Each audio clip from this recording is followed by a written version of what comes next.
We're in. All right. All right. Go ahead. Yes. Hey, everybody. Hi. Hello. Welcome to our second episode of I Am Etc. Empower, Transform, Create podcast. Meet my co-host, Caitlin, over here, and our lovely first guest, Kate Mura of Group Tarot. Hello. Yay. Thank you so much So, for joining us. Thank you for yes, having me. thank you. Awesome. I'm so excited for this, guys. So, we wanted to start out with, in the first part of our podcast, we wanted to do a reading for you guys. So, both me and Caitlin are probably going to jump in on here and do like a quick card pull. And Kate, I don't know if you have your cards handy. You can do one too if you would Of like. course I do.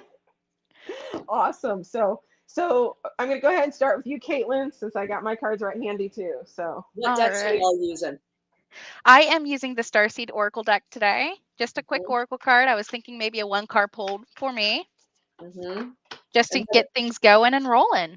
And Heather, what deck are you using? I have a few in front of me, so I want to feel out which deck is I going to am using, be in there. oh, I can't remember the name of this one, honestly. I think it's like Creatures or something.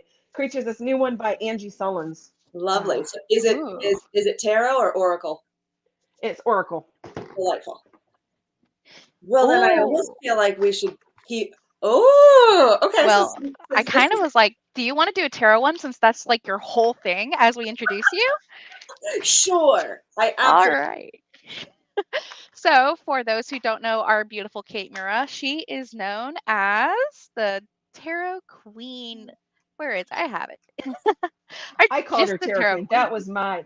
I gave her that name. Well, she is. Someone on I've your seen. end gave me that title, and I will accept it and say thank you, but that is not how I market myself. So, from the understanding that I had in the pre-show, you actually act out the tarot that you draw. Is that correct?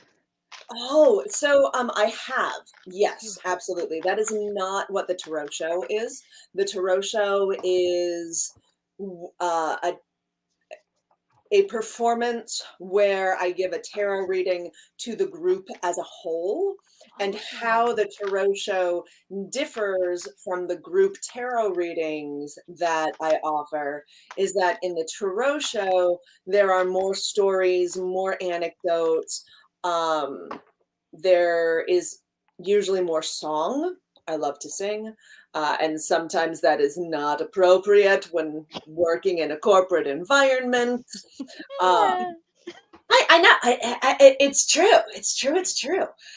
In some corporate environments, they want that, and I love it. I'm for it. And so yeah, those are the biggest differences between the tarot show and a group tarot reading. I am personally Okay. so excited to see how you read tarot. So we'll go ahead and get the oracles out of the way and you can dive deep. So, oh, I love this. We the Hathers from, again, the Starseed Oracle. Mm. And this card is all about birthing a new portal of creation to start going to where we want to go. This is our first ever podcast with a wonderful guest. And we kind of Yes. created this podcast in what, a week?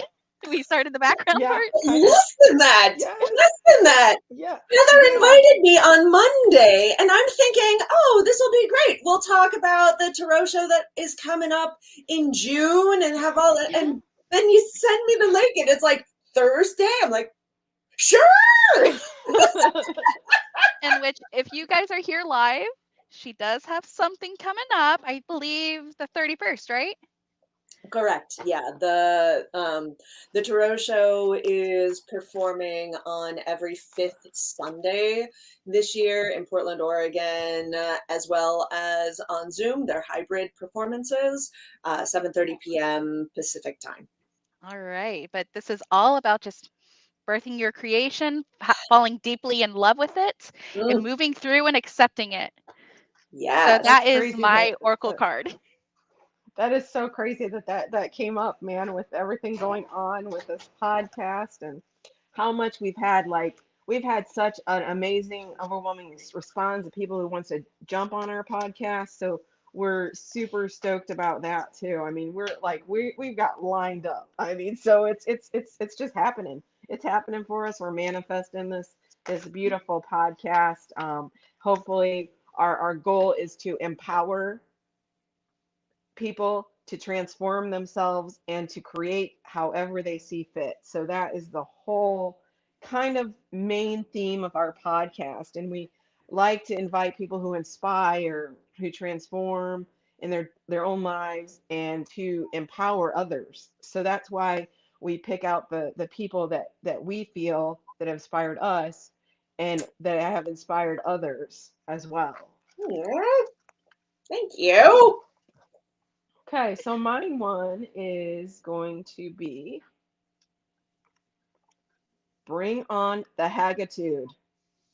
Okay, so this is hilarious for me. I absolutely love this card because the Haggitude, in my estimation, is almost like crone energy, like where you have this experience in your life, but you don't really give a crap about anything. You don't give a crap what people think. You just do your own thing. That is what bringing on the Haggitude is to me. And Kind of following with Caitlin's poll, it's amazing. So it's like that's the attitude you have to bring into it so that you can manifest things in your life. So that is just such a powerful card that came up for us and as our second podcast episode. I love it. what I But yeah, love I'll show you about this card that again because what I love about that is look just at when I her. think of the crone, I think of the wisdom of just being and how you can just Yes. have that internal wisdom and to move forward anyways. Hmm. Yeah, I Yes. had that happen with me. One of my mentors that had done reading for me, he had said, "Well, you're already in elder status by your own spiritual experiences that you've had." And I never thought of myself as an elder because I'm not quite. I didn't think I was quite that old yet, but he said it's not the matter of your age; it's a matter of your life experience, what you bring to the plate. So that's what Amazing. I kind of like took that to heart because yeah, I really feel like yeah, I feel that Haggitude energy, that crone energy coming in. So yeah, it kind of fits me at times as well. And spirit Mhm. doesn't care how old your physical body is. And I find that when we have that kind of thought of, well, you must be older to be a crone or someone who's an elder, it's like that is a conditioning that we as humans put on ourselves. Mhm. Yeah, I agree. Yeah. Okay, I am Okay, so excited lovely to see what you Kate. pull. Let's see what the modern witch gives us. So the modern witch gives us the Nine of Swords. So with all of the newness and the coming in and the haggitude, there still can be the uncertainty, the oh shit, am I allowed to curse on your podcast? This is a great Yeah, question. Go yeah, right yeah. ahead. Go right ahead. the oh shit, did I misspeak? Like I just was Yeah, like, did I just misspeak yeah. here? Like the worries that can keep us up at night of are we doing the most with our gifts? Are we building the podcast in the ways that it wants to be built? Are we doing the work and having the thoughts and the philosophies in all of the ways that are going to be most helpful and healthy for the wisdom and the birthings that are happening? And one of the things, and today has just been my day for like being interviewed. Thank you, universe. And the Eight of Swords came up there, and one of the and it came up in question of what happens, especially when doing like corporate team building events, if some of the like cards come up, especially if a group is like, we just wanted something fun and light. And of course, we here in this room know that the cards are going to say what the cards are going to say. And if there is not great communication within your team, that's going to Mhm, come up in some fashion. Um, mhm, And similar to permaculture and herbalism, the healing medicine is usually growing very nearby the poison. And so one of the things that I love about tarot is that also within the card are part of the ways to heal the card. Because with this Nine of Swords, get a good night's sleep. One of the pieces of advice that I was given by one of my early teachers, Gabriel Halpern, comes up pretty much every time the 8, 9, or 10 of swords comes up. And that's change your thoughts, change your words. Change your words, change your actions. Change your actions, change the world. But it all begins with your thoughts. And so if we find ourselves with that worry brain, what are the steps that we can do to shut that down, to literally change our thoughts so that they do fall back into alignment with wisdom, that they do fall back into alignment with the vision of what is being birthed forward. And of course, you know, any and all of us that have minds and brains know that it is not easy to change our thoughts, to change our thought patterns. And it is an ongoing practice that we can do every day, from shifting our language to being more inclusive and more peaceful, to a gratitude practice of, yeah, there are all of these things that I'm worried about, and there is a lot in the world to be worried about, for sure. Mm-hmm. But here's what I have control over. Here's what I'm still grateful for. And letting those then be the roses that keep us warm at night.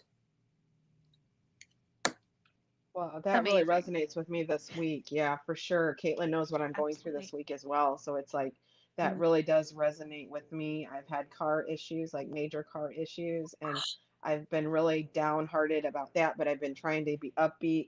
Just talk, me and Caitlin's been talking, and she's like, Heather, you just need to say it, will it into being.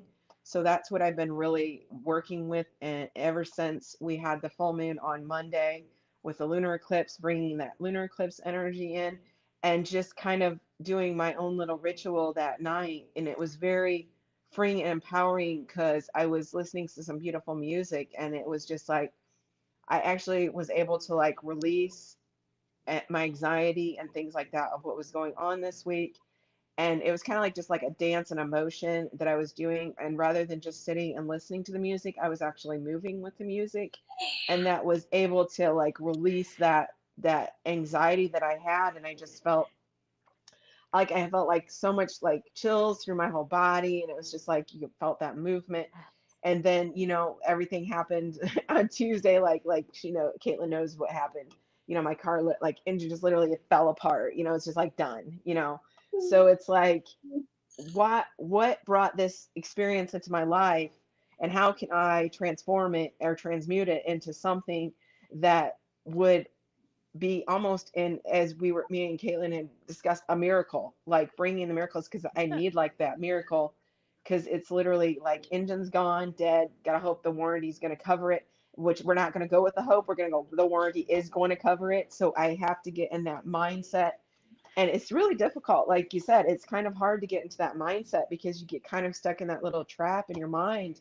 So it's been something that I've been working on a lot this week with what I'm going through. So yeah, having that card come up, that does resonate a lot with me as well.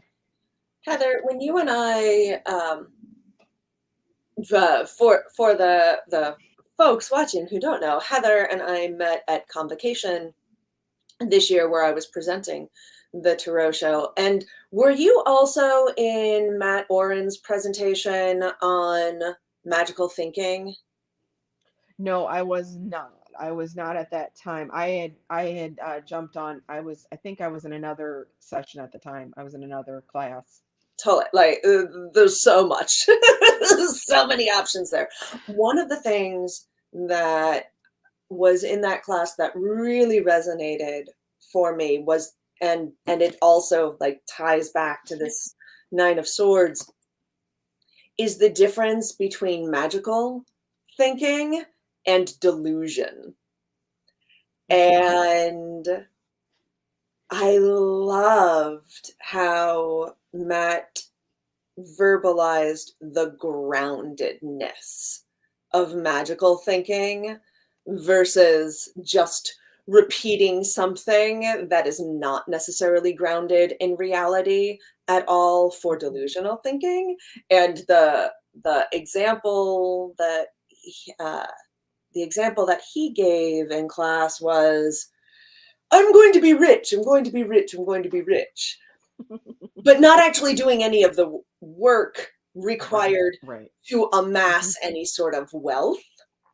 And so hearing what you're saying, Heather, about the warranty is going to cover it, like grounding grounding what it is that you are saying into things that are tangible, that you can check on, that you can call Mhm. the people that have that warranty, you can check on the things, you can start doing Mhm. like budgeting, and all of those steps also Mhm. help alleviate that Mhm. hamster brain. Yes, And exactly. Yes. Yeah. What resonated with me with what you were saying is this week I actually started listening to the book, The Power of Now. mhm, Great book. And it often talked about a lot of what that Nine of Swords is saying about how there is a life circumstance versus what's now. And it's one thing to kind of listen and to learn intellectually. But when you finally found someone or something that kind of puts the energy behind it, like if so I was shaking and I was like, ah, I get downloads. And when I do, it's right here in my head. So I'll Mhm. like pat my mhm, head or I'll like mhm, start shaking and I'm like, oh my goodness, I got it. You're right. It finally clicked. It's like, oh, it's not intellectual anymore. It's that embodiment of understanding. mhm. And I find what I love about having you here, because this is our first time meeting, is Yes, immediately you it's have this. lovely meeting you, Caitlin. It's lovely meeting you too. But you have this kind of energy that helps people process and understand versus just telling. You're showing, Mhm. not telling, as they say in literature, Mhm. you know? Mhm. Yeah. And do you know Mhm. sign language by any chance? A little bit. A little bit. Oh, great. Because I do Amazing. theater. Yeah. And I'm an artist with a K. Love it. Um, as a tangent, I used to do data entry for the Oh, desk, and yeah. so that that in Girl Scouts is where I learned my very tiny, tiny bit of ASL, and of course, being Yeah. a theater person and a mask performer and a puppeteer, I am very comfortable taking up big spaces and gesturing. Yeah. And so, You have to when you're in theater. Mhm. exactly, exactly. And for me, my father is hard of hearing. I only know a little bit. I can finger spell. I can, but Yeah, my love that. I forget the sign you just did for father. I know this is boy, so father is like that. Right. Yep. Uh, my father couldn't speak well, but he Oh, never wanted to learn sign. I think in part because his left hand was always sort of like this and he didn't want to just be signing one-handed. But I still love you. just as a, You like will a always be off loved. to. I promise this is going to come back around because again, it's that energy of understanding and still being able to apply what you are saying in multiple contexts. Because I noticed you're not even trying to sign, and when I saw you do the yes, I was like, wait, Maybe I should learn how to sign because I work with my hands a lot. I oh, like it's so move my helpful. hands a lot. I feel like I do. I feel like I move it. I feel like I could probably pick it up pretty easy. Because It's a even though fantastic I don't know it language. like you guys know it, I could kind of understand what you guys were saying as well. So, and it's kind of funny because my husband, he actually was he's good friends with someone who is deaf, and he learned that's what he took was ASL. So he knows it, and he can say what most he can see what most of it is. So it's kind of like inspiring that, I'm kind of understanding what you guys are saying, even though I don't know it that well. So that's awesome. Um, But it's yeah, that yeah. energy almost like transcends any language, though. It's a language of its own, and that you do know, Heather. Oh yeah. Yeah, Yeah. for sure. I would say that I do. Because what I do with in my soul song alchemy, where I hear the sounds within the sounds, it's kind of like a different, you go into a different mindset with that as well. If I'm doing a healing session, I'm sitting there and I'm listening at the tones within the tones of when I'm playing, when I'm using my tuning forks and I'm working on a person and their energy, and I can almost hear that subtle energy flow going in between the rest. So it's almost like I have to like move it, and I can move it and transmute it into where you clear it and you balance someone with their soul song, and then you just hear this beautiful melody Yeah. when it all balances out. So I Yes. do know in other elements of, hearing and listening. And that was another thing that I was talking to with the gentleman that did my reading.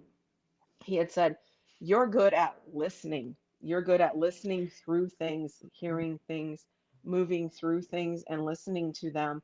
You can hear that." And he had brought up uh, the spider, mother spider. I always considered grandmother spider as a one. And what he had mentioned to me was grandmother spider feels the vibrations in the web, so it know he, the this she knows if the weather's going to change. She Hmm. knows if there's something in there by the vibration, by doing going listening through the tones. So when he brought that to mind, it just like she said, just I was getting downloads, and I was like just like my whole body was just like shivering, and I'm just like, that makes so much sense how I can hear that sound as well. And Hmm. it's not Yeah. auditory either. It's like it's auditory in a sense when you're using the tuning forks, you hear that tone, but there's a subtle energy in between the tones that I hear that I can, shift it and transmute it to help the person with their balancing and, healing. Yeah. So Uh, good. So I want to kind of bring that back around to the communication of energy, because you're really good at the tuning forks and the sound alchemy. And for me, I'm just a channeler and a talker. Once I start speaking, it comes through, and I don't know how it comes through because it's not my job. Hmm. But I actually want to ask you, why did you choose tarot as kind of like one of your main forms of energetic communication? Is that to me or is that to Heather? Oh, that's to you, Kate. Delightful. Honestly, I I don't remember why when I was 13 years old I just had this urge to learn tarot. And I was still Christian at the time ish, and asked my parents for a tarot deck for Christmas that year. And I was told no. And I, of course, being a good teenager that I was, said, "Why?" And I was ready to defend tarot. I was ready to talk about how it's not agents of the devil or any of that satanic panic that those of us that lived through the 80s had to deal with. Like, none Yep. of it. And my mom was like, "Well, from what I know," and I'm totally paraphrasing her here, um, from what I know, it's a system that has a lot to it and kind of needs a teacher. And you don't have a teacher. Hmm.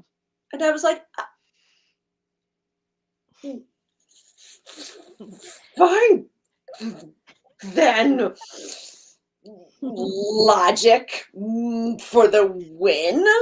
Um, and so over the next 4 years, somehow I got seeded with the, of course, incorrect notion that you have to be given your first tarot deck. Oh yeah. And Got that Yeah. conditioning. that conditioning, and where does that even come from in the over in society? Like it's such a I feel like it's just like a spiritual gatekeeping. it is such a spiritual gatekeeping. It is a spiritual gatekeeping. I heard somebody not too long ago talking about it from a marketing perspective also, Oh. because if you're gifted your first deck and you don't like it, then you can go out and buy things, or then like lots. And I don't know if I necessarily agree with that, but definitely on the spiritual gatekeeping part, for sure.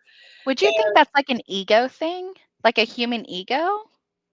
Maybe. I also think in some ways it ties back into what you were saying earlier about elder status. And Mm. because we are currently within at least for those of us on screen, maybe those of you listening are coming in from a different place, which would be delightful.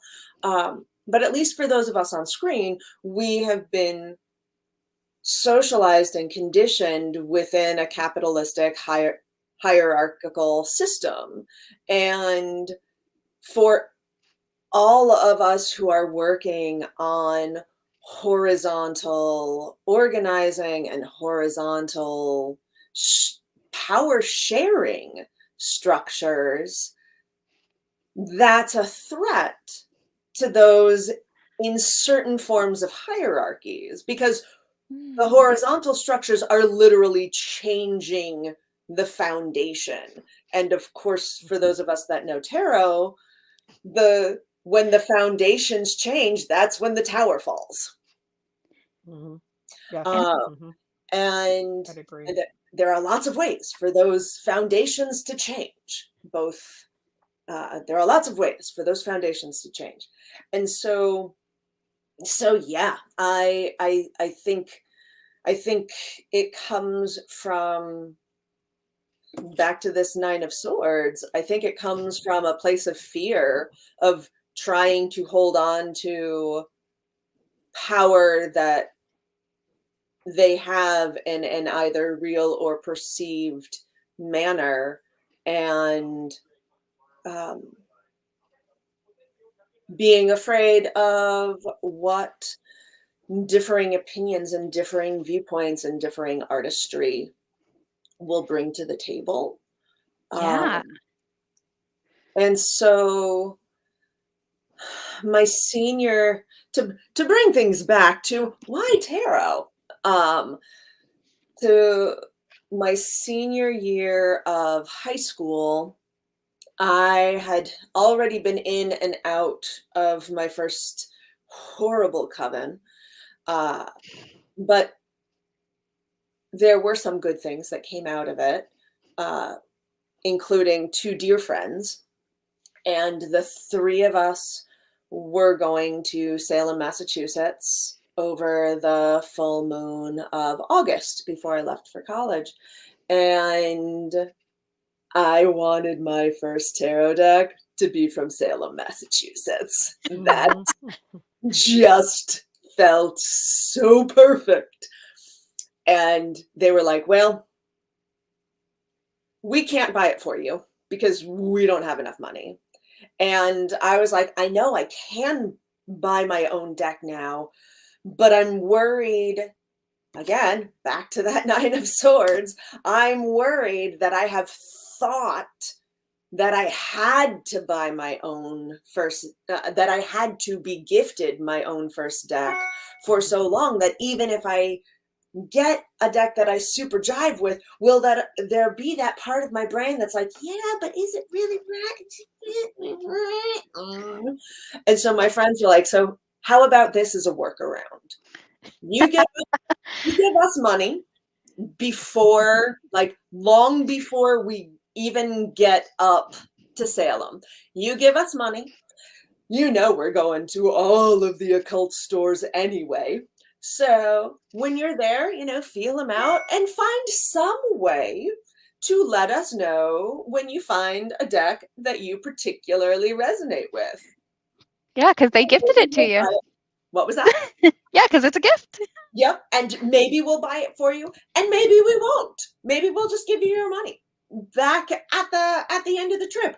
You're not gonna know. And I'm like, that sounds like a fantastic workaround. Yes, thank you. And so that's exactly what we did. And that week, 3 different friends gifted me 2 different decks. And so, since all of that happened in 1 week, I knew that it was time for me to deeply start my tarot studies, and so I did. Yeah.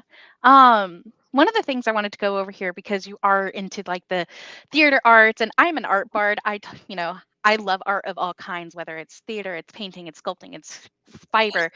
And one of the things I love here is that you wrote, My quest in life and art is to inspire and create the best world. And you have an acronym for BEST. I Can you tell do. me a little bit more about what that means to you? Yeah, so the acronym for BEST is beautiful, equitable and ethical, sustainable, and in a timely fashion. And I created that acronym when I was in Matthew Reynolds' Equity Lens course. My theater company, Fuse Theater Ensemble, sent a group of us to craft our equity lenses with Matthew as part of our ongoing dedication to EDI work. And What is EDI work? Hang on, before like we go on, equity, for people who don't know it. oh yeah, equity, diversity, and inclusion. Sometimes it's called Jedi work, to tie, of course, into Star Wars, but also to very vocally include justice. So if you hear people talking about Jedi work and they're not talking Star Wars, justice, uh, equity, diversity, and inclusion. And it was over the course of that 3-day training where that acronym came to me, because it's things that I'm already working on. And now there is a way to package it up in a nice little bow for other people to use and say. And even if they don't necessarily think of beauty, equity, sustainability, and having all of this happen in a timely fashion, when they say all the best or just the word best in general, I know that one of my little seeds as a witch is planted in there. Mhm. And ripple effects are long and wide, and not supposed to know all of them. And I think that's that's what karma's for, right? what Yeah, karma's that's for. the beauty of it. Yeah, that's the Yeah, beauty of it. yeah, Passing it on, man, in the least absolutely. expected ways. Yeah, coming Yes. across people that don't realize that you planted that seed, and then they start thinking about it and they start doing it, and then it's like it becomes a thing then. Yeah, Mm-hmm. so Yep. yeah, And maybe it's they think of very that differently, but that's okay. yeah, but the seed's still planted. The So seed's still yeah, that planted. Yeah. Yep. Oh my goodness. And I love that you said the seed is still planted, words, Heather, because on her little intake sword, she said tarot illuminates how. Can you tell us what that how is when it comes to either the card you drew or some of the past Mm, readings you've had or just in general? yeah. So the in many ways it ties back to what I was saying earlier about how m- how some of the medicine for healing the worry brain is also baked into the card. And of course, that's not to say that sometimes we need to see doctors and medical professionals and mental health providers and use medication wisely. Like, all of that is still absolutely true. But the part of what I love about tarot is that within the 78-ish cards are all of the possibilities of the universe. And so when people or groups come with questions, there is an answer in here. The cards don't lie. The cards don't lie. And where challenges come in is if readers don't understand their biases, or if they are uncomfortable saying something, if they're unaware of their privilege, like so many ways for whatever the cards have to say going sideways. But that's not a failure of the card. That's a I don't even want to say a failure of interpretation, but there is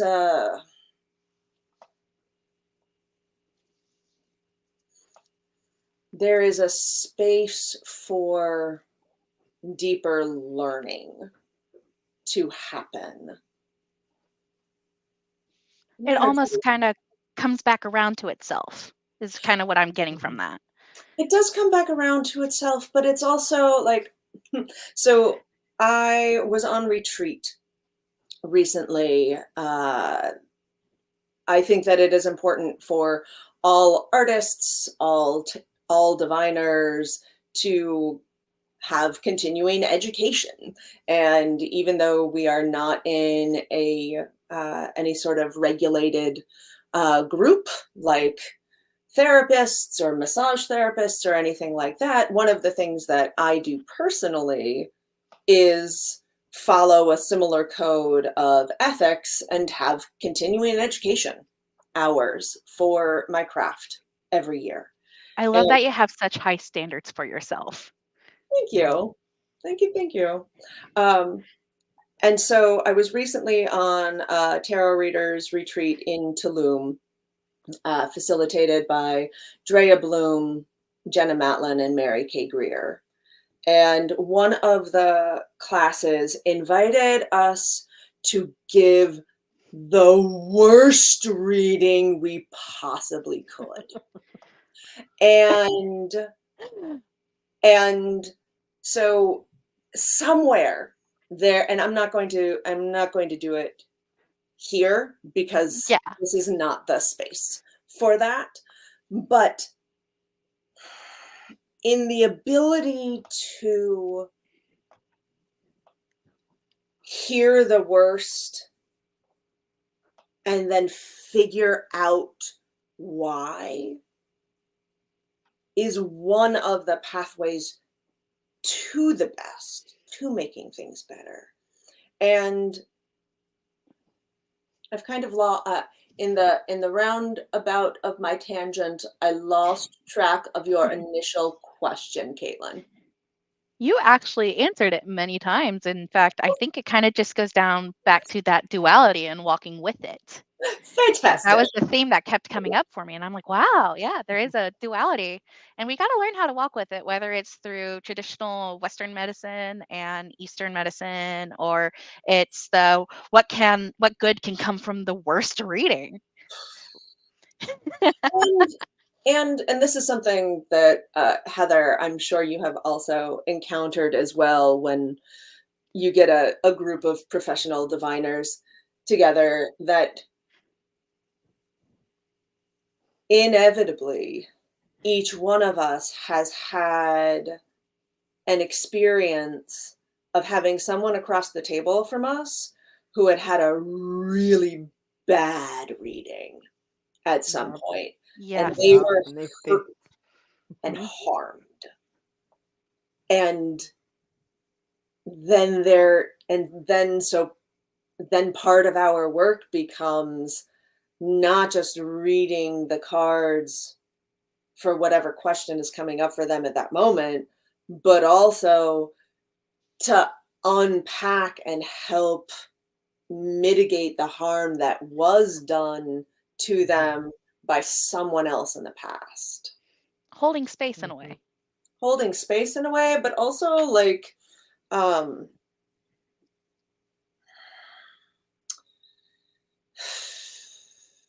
it's all of the things that are coming to mind are apples to kumquats comparisons as opposed to apples comparisons. Um, but it, picking up somebody else's mess. It's the it's the Yep. I I walk into a green room that has dirty cups everywhere and nowhere for me to put my coffee cup. Do I complain about it and just hold my mug and seethe? Do I Mhm. put up, do I say something to my fellow performers and anybody else who has access to that room to be like, would you clean up your cups? Or do I just take all of those cups and put them in the sink and wipe down that table so that it is very nice and makes me very happy and let them contend with the dirty sink of dishes later, and I will wash my own mug. Like all of those are options in there, and there is none that is better or worse than the other because there's too many unknowns They're of just choices. they're just choices. It just is. It just is. I love that. Yeah, to talk about that, I recently had that where I've had a lot of people that have come to my table and when I'm doing readings and things, and they'll be like, I really don't want to do this because I've had a really, like you said, a really bad experience with this.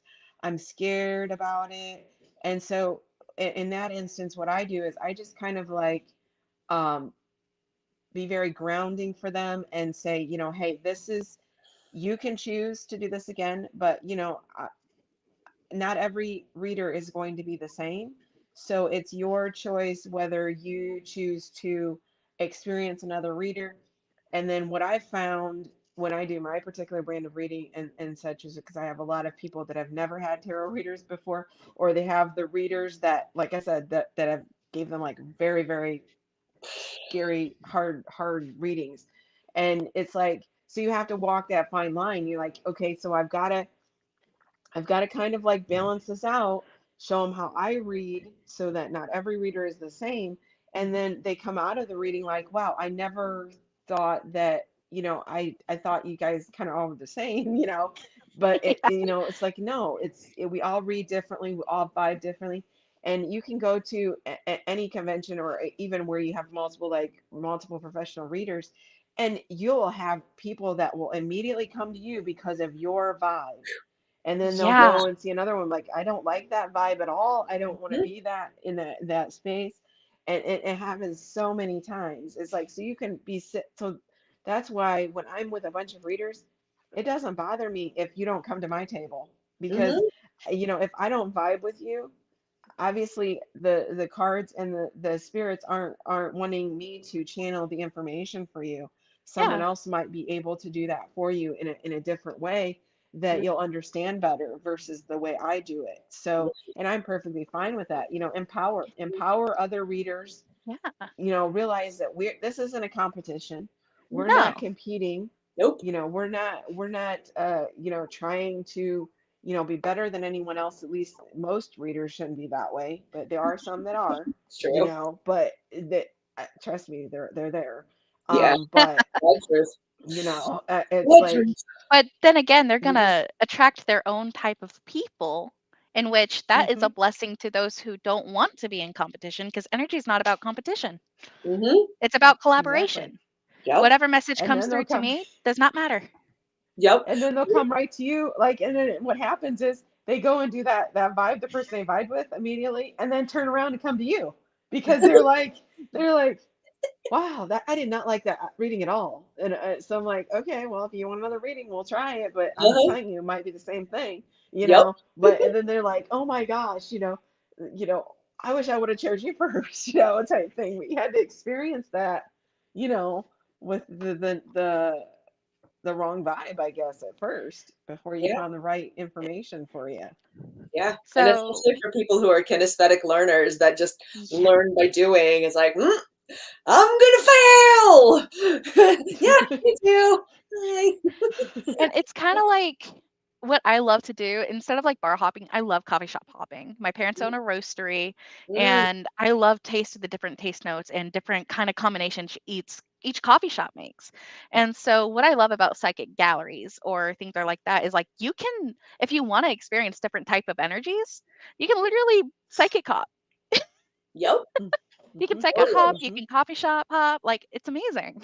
Absolutely. And And it's Caitlin, all about that choice. yes. Sidebar, when you come to Portland, we will coffee shop hop because we have so many good local roasters here. Ooh. Hey, I'm down Just, to go to Portland. I'm down to just go to Portland. saying. Just saying. I Just am I am saying. ready. I'm ready to Do it. go. Do it. Yeah. Caitlin, And Heather, come on to Portland. And yes. and Caitlin, I also wanted to respond to what you said about collaborating rather than competing, because the theater company that I helped to co-found, Fuse Theater Ensemble, that's one of our missions. Like Fuse's mission is we dare audiences to exit their comfort zones, our our community to collaborate rather than compete, and for us all to manage our resources sustainably. And so, Amazing. like, yes to the collaboration. And it's interesting because I what James Devine is a palm reader out Mhm. of Seattle, and he does classes and things like that, and I've met him a couple times at the Northwest Tarot Symposium, and he loves to talk about the numbers and how it is impossible for any one of us to give readings or talk about tarot to everyone in this world. We literally need each other to be doing this work because it Mhm, is impossible for any one of us to do all of it. mhm. And like, I can't even imagine the kind of burnout that would happen. Like, No. like Oh, just not, it would we be need each other. And We again, it's need just it one each of would other those be things nuts. success. where we're not supposed to carry other people's energies like that. So why are we trying? Yes. Mhm. Yes, yes, yes, yes, yes. I'm not a soul alchemist or a song alchemist. They are. I'm a trans medium and a just, but that's fine with me. I don't Yeah. really do tarot. I kind of do both, but not to the extent that you do, because Mhm. you have more of a connection and understanding of it than others. Yep. And all three of us are kind of in this triangle collaborating because that's what it's about. Yeah, Yep. the collaboration, and that's and what I've mentioned before about is the way the world is today and the way everything is going on. We need to build community. We need to collaborate with others that are like-minded so that we can, continue, you know, keeping things keeping things balanced, to speak. And like you said, one person cannot do all of that. That is just way too much to put on someone's shoulders. So you have to like get together and do community, get that community built and collaborate all your different talents, all your different gifts, everything has its place in the community. It Mhm. really does. And so when I say building community, it's just building a big collaboration, of Mhm. connecting everybody together that can help and get us through this, world called life that we're going through right now, which is some insane stuff right now. And we really need that. And that's what people are being called to do more so is building up community, collaborating, getting having that closeness so that we're not all being, split up and things like that. And that's not how you're going to get things done. If you're splitting everyone and separating everyone, it it's not going to work out.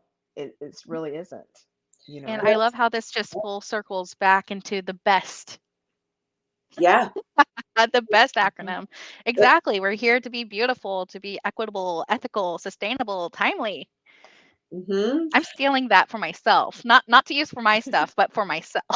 Please do. Please do. Please do. And it also circles back perfectly into why I love the Tarot show and why I love giving group readings, because they are a container for community, because the intention is to be looking at the path that we are all on together. And Mhm. so, even though in the Tarot show and other group tarot readings, there absolutely will be the cards that just really hit home for individuals, but there's also this center path that everyone in that room is on together. And Mhm. even if they have never met each other before, because frequently I do this for groups of strangers, even if they have never met each other before, that knowledge that they are all on a similar path together Yeah.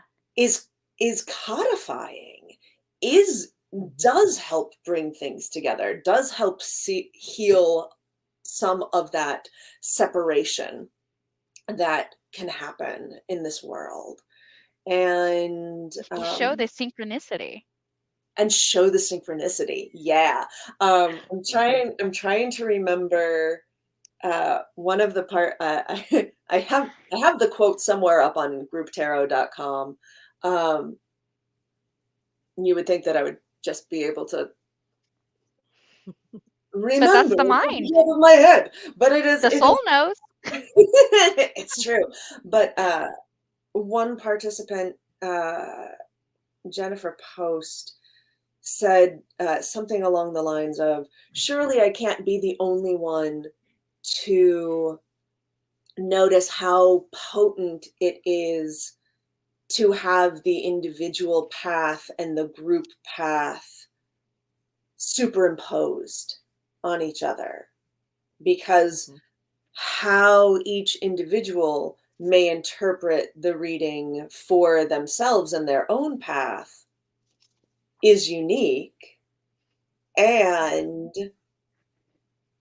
it is also equally true that it is shared, and Mhm. that those cards have a resonance for the group as a whole, for each individual, and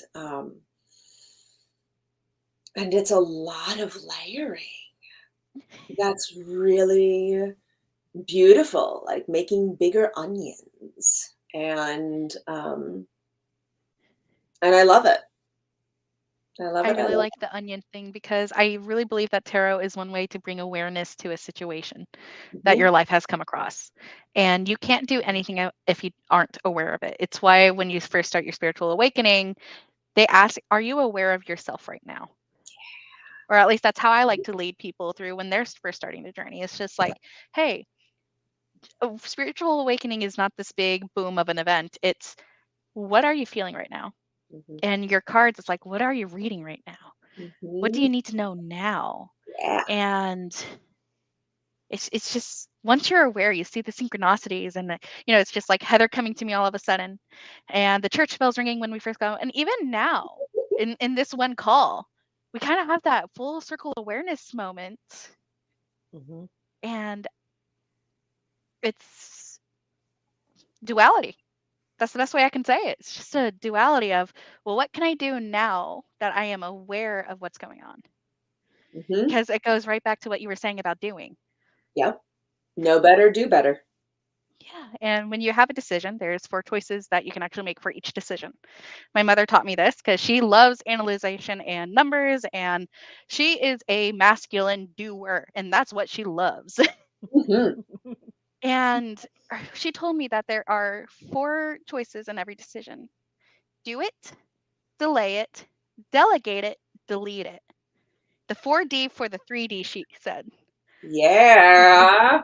Yeah, And when you finally awesome. have this awareness, you can go into like that almost another dimension of your higher mind and choice. Which one am I going to do? Yes. I Yes. love And so I that. Yes, kind of yes, want to I bring yes. love that. this, Heather, I kind of want to bring this to you as well, because I think this can go back to that Kia moment. Yeah, I know. Because that's what we were talking about in the beginning, is just like, okay, you have this problem. And then back to the delusional comment, like, what are Mm, you now know and you are aware because of this reading? What choice are you going to make? You don't have to say it here on the podcast, but it's just like, how Yeah, powerful is that? That you don't have just two choices: do it or delete it. yeah, yeah, yeah, yeah. But are you aware I of the choice agree. you're making? Yeah, I agree. I've been over my head the last couple days with this whole situation with that, and it's like at this point in time, I was like, either way I look at it, it's going to work out. So there's no reason mhm, to stress about it, no reason to get anxious about it, no reason to, like I say, be delusional about it. It is, you know, everything, and I go into all that, everything happens for a reason. Like how am I to know that that car, when I was driving it in the future, might have been even worse. It might have went even worse. Instead of, just dying, it might have like exploded or something, or caught on fire mhm, or something like that. And maybe it's the, my guides and everything coming in and just like, hey, this is what needs to be done. And I was thinking about, we were talking about, what do you need to let go of? And it was like the full moon, when I was in the lunar eclipse, like, what do I need to let go of? And I need to let go of the fear and anxiety, is what I mhm, first the first and foremost that I said in my head. I need to let go of that fear and anxiety. I need to just let it go, and go with the flow. And like Kate was saying earlier, you can only control what you can control. And outside of that, I can't control the car, suddenly stopping and not working anymore. I can't control that. And I need to stop in feeling that I can control that. And I just need to go with the flow and see, like, what the experience is going to lead me, what path or what rabbit hole it's going to lead me down. Now that, you know, the worst in my mind could have happened, but now it's really like, now I can really sit there and analyze. It's like, is it really the worst thing? Honestly, Yeah. it really isn't.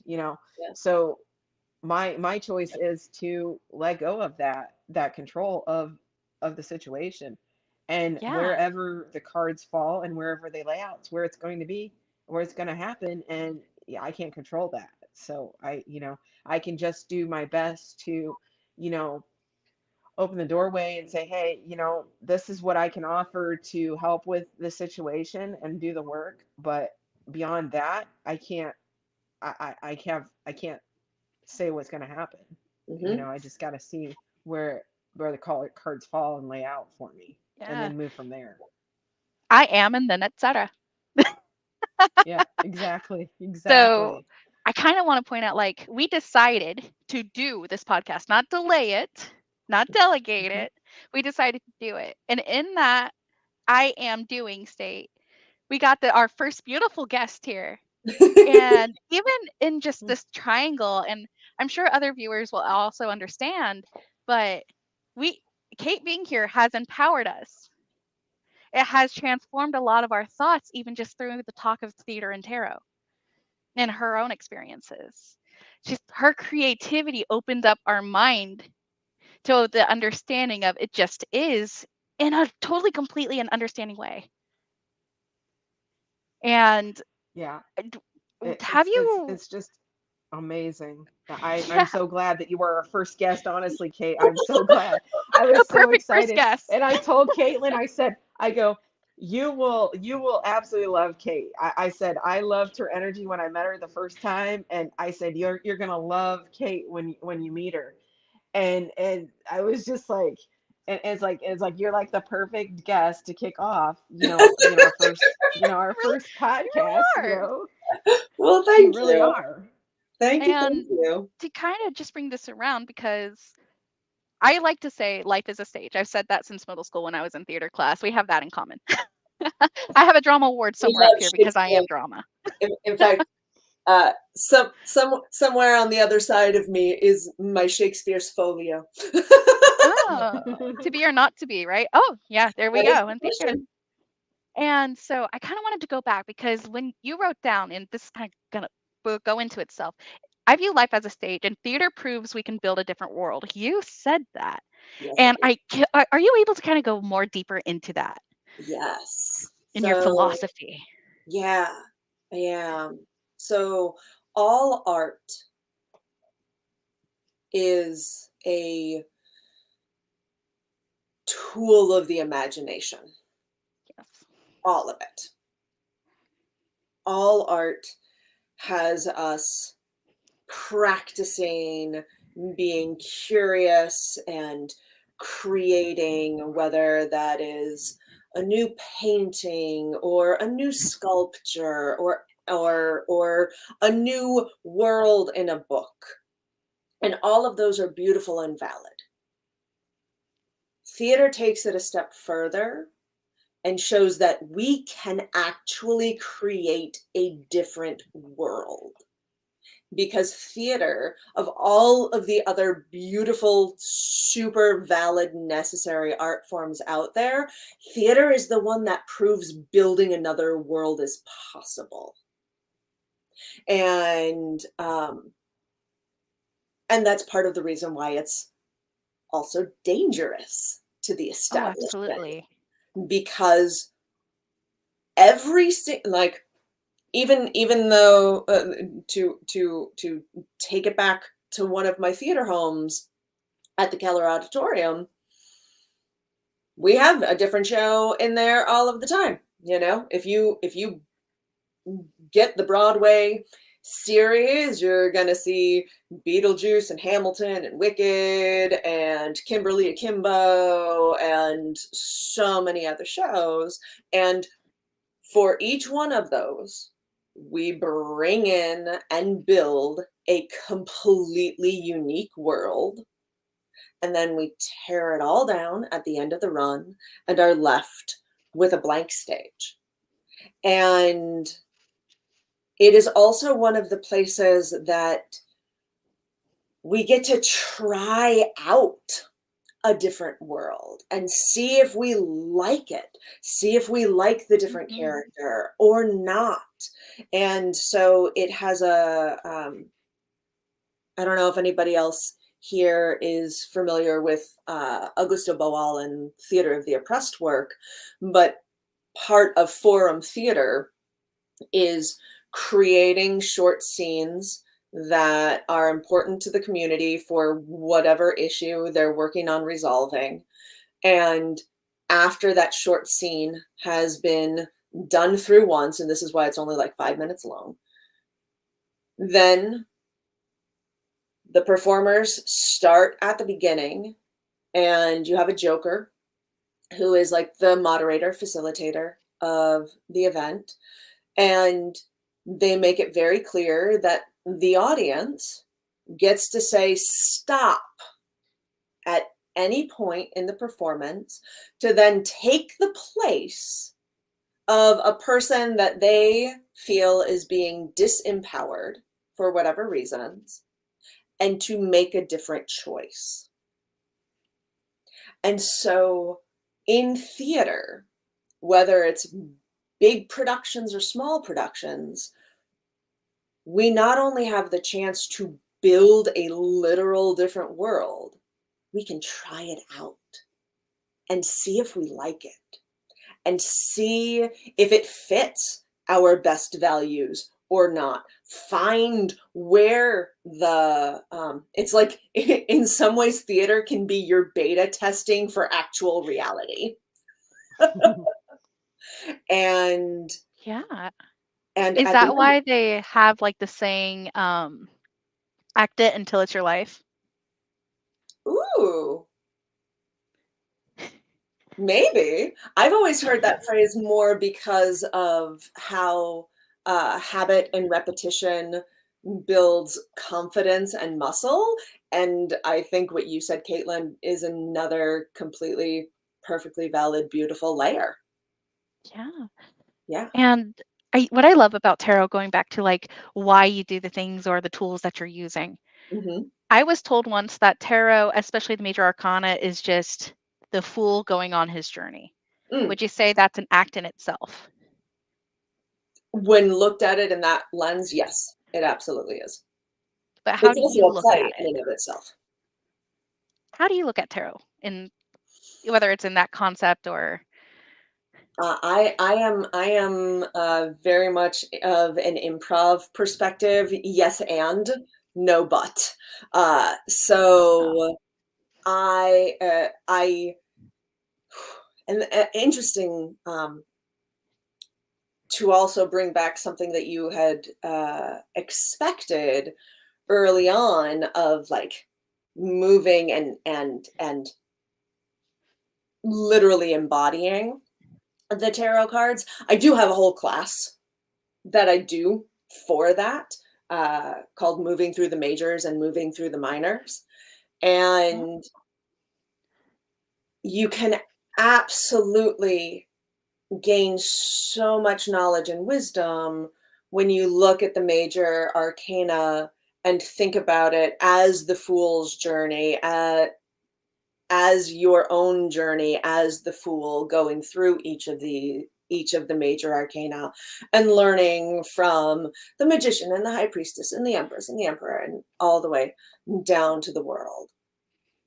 You can also look at it as its own journey of how does foolish energy flow into magical energy, and being an open conduit energy flow into, okay, I'm an open conduit, but there is still more that I don't know. There is more behind the curtain, hidden into, do I want to be thinking about the the arcane and the divine knowledge, or do I want to be completely rooted in place with all of the bounty and resources of this physical world around me, and then think about what systems need to be in place to share resources really well, into, if I'm sharing these resources really well, what is the philosophy that I have to have of my giving, because that also has a message. yeah. So like you can It's continue like doing this that through the it's like the whole. backstage crew, the director, the actors. I Yes. love that. Oh, and actually, with you saying that, one of the decks that I have on hand is Lisa Robertson's Cirque de Tarot. And one of the reasons I love this deck is because it has backstage life Oh, wow. shown, Love it. as well as on stage life shown. And it has one of my all-time favorite Hierophant cards, because in this deck, the Hierophant is the production stage manager with headset, like she's the one that keeps everything keeps everything running, knows everything that's going on, knows what cues need to shift because the trapeze artist isn't in place yet, like has all of it. Yeah. And they're they're I tend to think of the major arcana and the minor arcana as the major arcana are the very big energies around everything. energies that are happening in the world at large that we have some measure of control over, and some, like, this is what's happening. What are the best strategies for coping and dealing? Your Um, tower's crumbling, sorry. exactly, your tower is crumbling. Are you doing it because it is intentional demolition, or an earthquake, or just because we are living through the sixth mass extinction event, and that's hard on all of our nervous systems? Mhm. Maybe a combination therein.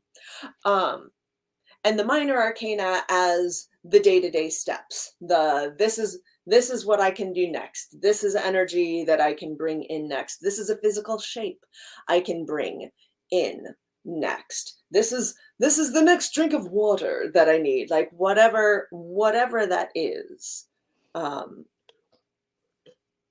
I because I all of that think with is in Yeah, I tarot. think with the how you are seeing and envisioning the tarot, I find the tarot as in a literary standpoint, where because I'm a writer, Mm, and mhm, I'm a very avid reader.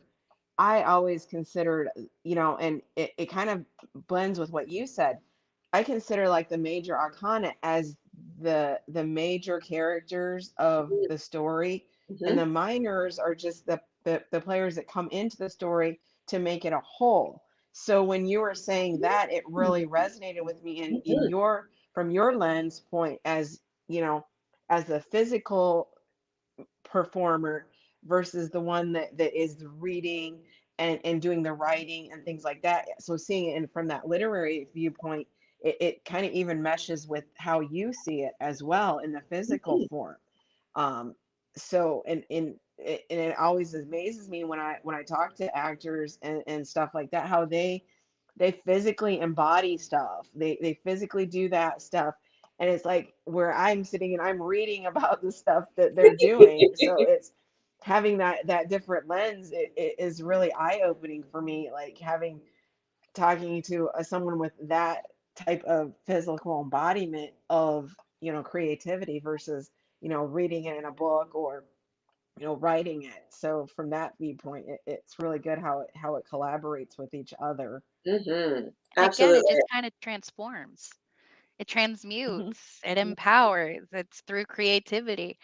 And I I like to think of the major arcana when I read as the I am of the statement. Mhm. So when I draw my cards, because everyone draws differently, as we were, Mhm. if a major arcana comes up for me, it's a pay attention because this is major. Again. Mhm. Mhm. And Yeah. it goes back into the you need to pay attention to me because I am this. I am the tower crumbling. Let's, with the minor arcana, figure out why. Yeah. Or I am the empress. What wisdom am I calling in? Mhm. It's amazing. It's Yes. a completely different world. Yes. Yes, yes, yes.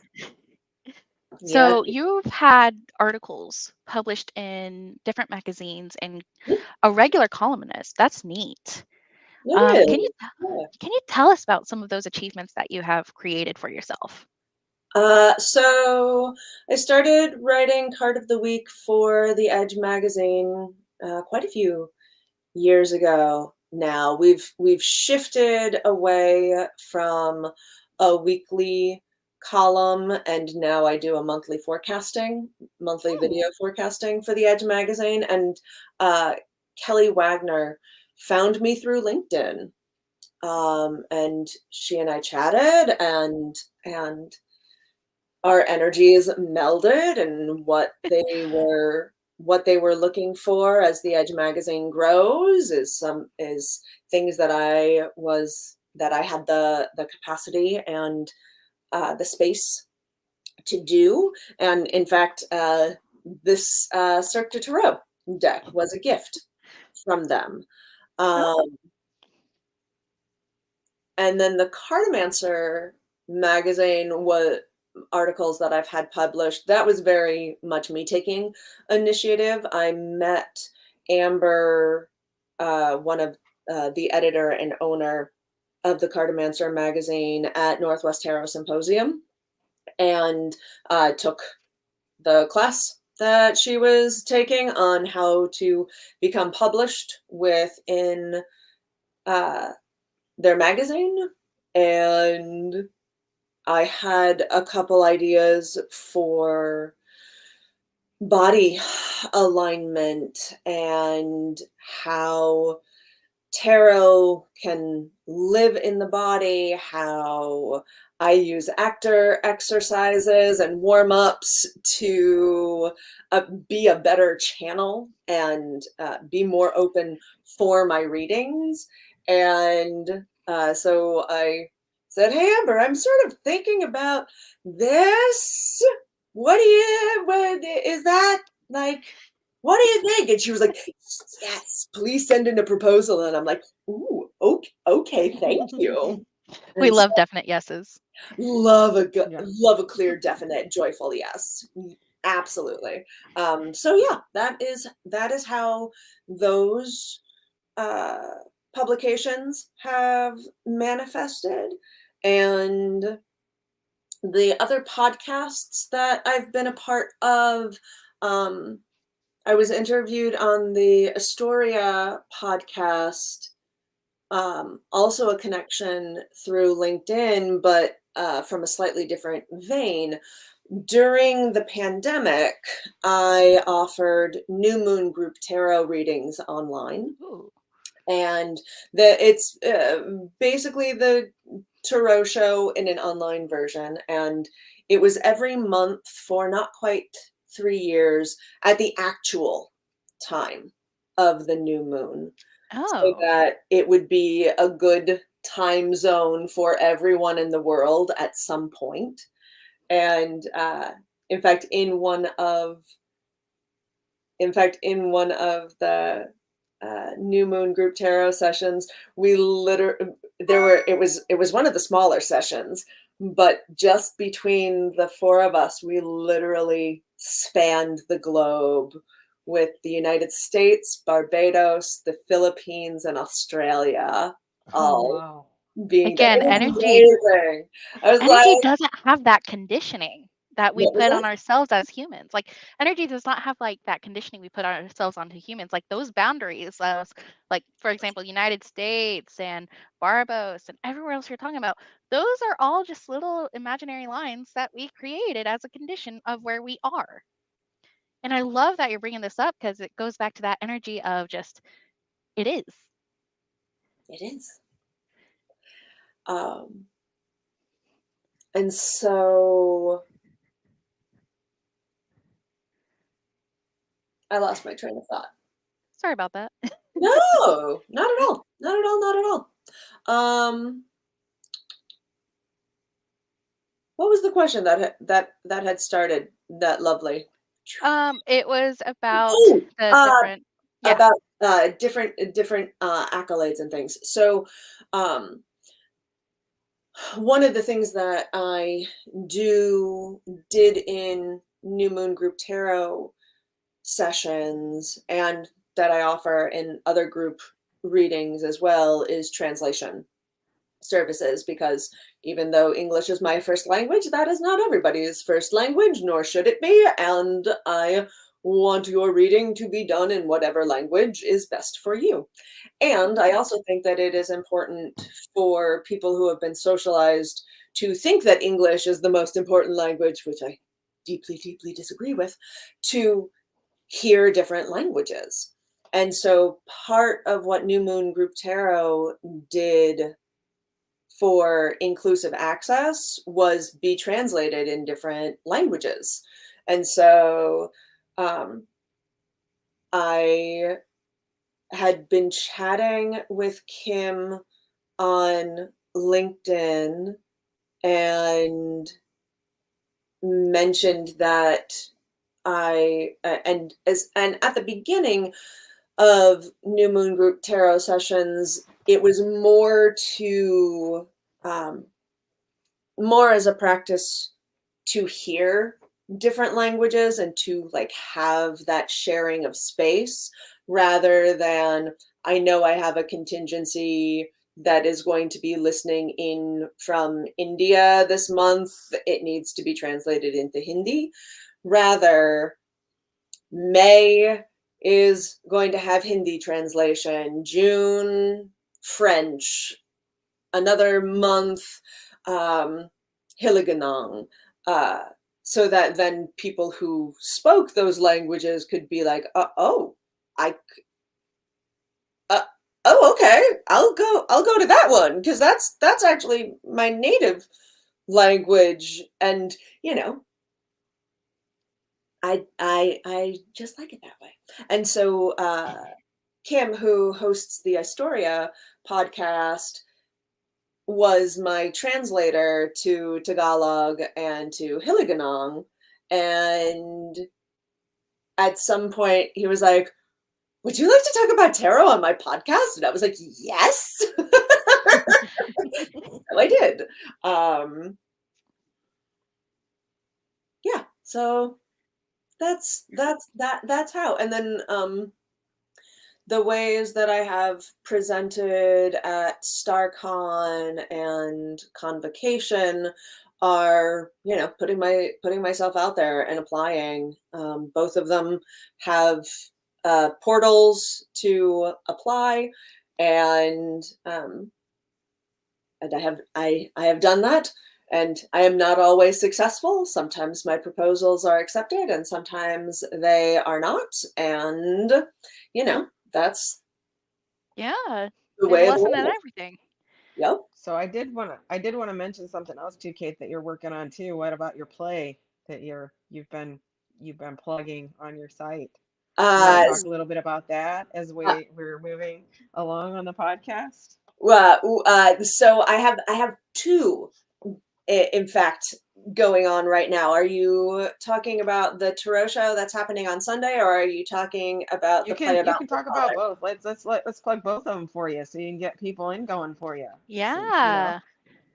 So the tarot show, as we've been talking about already, happens on the fifth Sundays. It is both in real life at the back at Fuse Theater Ensemble's Backdoor Theater, Sundays at 7:30, and also live on Zoom. Please adapt Pacific time for wherever you are in the world, and you can sign up, reserve your tickets, reserve your spot on Zoom at Fuse Theater Ensemble / The Tarot Show. And it is one of these beautiful community group readings, where whether you are brand new to tarot and scared to do a reading all by yourself and want the safety of a group, or if you love tarot and it is already your jam, you are very welcome in this space. And over the course of an hour, we will look at how the group paths align and dive in a little more deeply to anything that is particularly prescient for the group that we have that day, because each reading is unique for the people, the time, the place. All of that is woven in. What And about the then, May one? what about the May one? Yeah, what about the May one? Tell me about that. So opening April 11th, running through May 5th, is the play about my father. And that is a solo autobiographical piece that has been in development and touring in earlier different iterations and drafts for a decade. And this is its final incarnation, because I am taking literally the last chapter of my father's life and weaving it in. It shows how one small New Jersey community was pretty kick-ass after my dad's freak accident when I was a kid. And by hearing all of their stories of what happened in our lives, ultimately you get our story. In the course of an hour, I do about 15 different characters, and all of those transitions are supported by the most brilliant magical skirt costume design that you have probably ever seen, created by Jessica Croza. And it'll be the first show of mine that my dad hasn't seen since he passed away. So it has all sorts of feels. I got like a bittersweet energy. And Oh, I got the so goosebumps as you're bittersweet. talking about it. And I'm like, wow, it really is just like a full moon. Again, the full moon eclipse is like a full moon moment for you. Yeah, And that's with that amazing. lovely eclipse. With that lovely eclipse. Like it is absolutely that. It is absolutely that. I am also someone who's lost their biological dad. I was gifted with two beautiful dads. And yeah, I would not have survived this long without them both. And Yes. when you were talking about like the last chapter and how after everything happened and the people coming around, I'm like, that's that's the transmuted empowerment, creative just energy. Yeah. And I did not even know you were doing that. But I knew when we were talking about May, I was like, "Ooh, tell me about it," because I'm like, Yeah, I'm somehow like, I've been following her page and seeing it, and I'm like, oh, this looks amazing. So I did want to plug that into and when with talking to you today, so you could Thank get you. that out there and get more people to check it out as well. So, Thank but it you. was a really good time for you that we could just plug those two things in and Yeah. yeah, get Yes, some so, people in to see you, and again, it's just been synchronicities. amazing. yeah. And Yeah, both it's been both a of them have both of them have online options.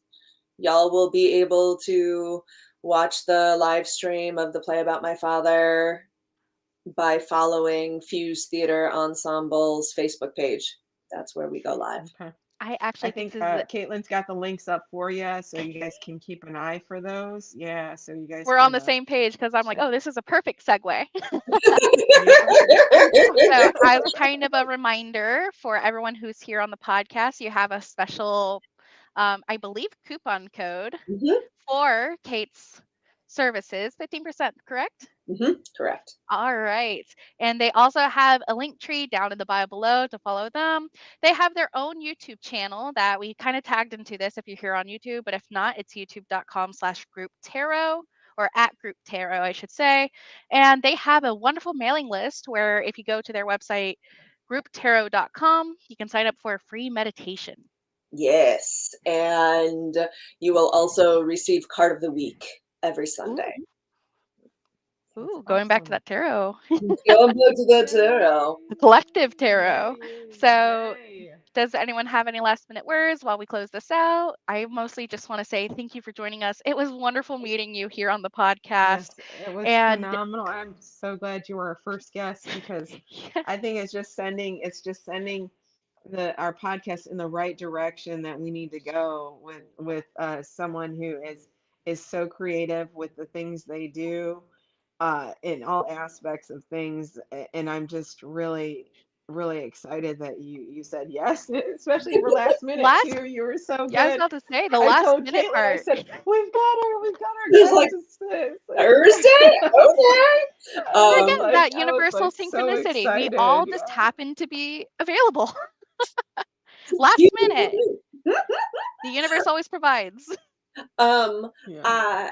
I am curious if there are any questions from the watchers, Yeah. and since I'm going to presume that there is a little bit of a lag because there usually is in Hmm. the interim, I just want to also note that it's lovely that your podcast called ETC has a theater professional on as its first guest because ETC is also electrical theatrical console. And so like ETC has this whole Thank they're you like so all of much. the lighting equipment that most theater companies use. So there's just like this lovely little funny bit there. Yeah. Um, and theater and oracle cards go really well together. I'm working Good. on a theater oracle deck right now, and Oh, this is its yay. proof of concept. Yay. We So need to connect with that girl because I like the indies, man. I like to pull the indies onto my into my shop. yeah, Awesome. Well, we I literally have 2 seconds left, so everyone have a great because oh, I believe we were only able to record up to an hour 30. And okay. so right when we were supposed to stop, my dog started going off. Well, there we go. If questions come up, put them in the chat, and I'll keep an eye on Perfect. it over the next little bit. It is all Uh, perfect. That's all it is. okay, guys. Thank you everyone for watching. #replay, and I hope you guys have a wonderful evening. Thank Yeah. you.